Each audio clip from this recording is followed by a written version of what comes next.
мы оказались свидетелями более глубокого кризиса власти, и оно лежит в плоскости моральной нравственности и духовности. Тут депутат, бывший депутат, друг наш Леонид Чамагов говорил о том, что если нет этих категорий в обществе, государство не может состояться. Ни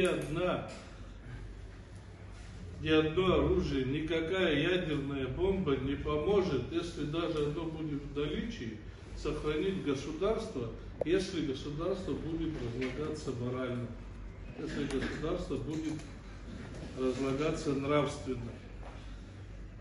Чтобы этот процесс остановить, все это, то, что мы видим в Лыхтах, то, что произошло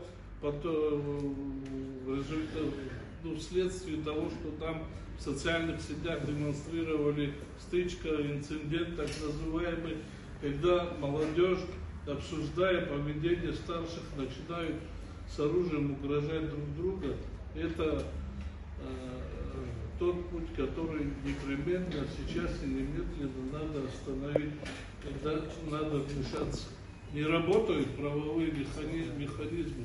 У нас есть общественный регулятор. Вот здесь, по-моему, Геннадий Шелкович вначале говорил о том, что давайте мы разные пути выберем, прежде чем прийти к крайним каким-то радикальным мерам, обратимся к Совету старейшин, пошлем туда наших старших, предложим им, чтобы они организовали встречу, чтобы обсудили все эти злободневные, не сужить рамки вопросов, не сужить свести это к драке, там что-то не поделили, молодые ребята подрать. Нет, здесь корни гораздо глубже.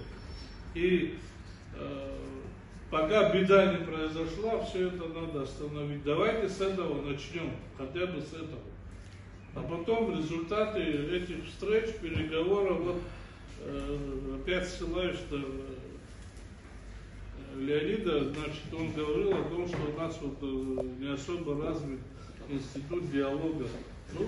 Старейшины начнут диалог, а там потом уже будет видно, кому подключаться, когда и как, в каком виде к этому подключаться. Иначе на самом деле может произойти беда непоправимая.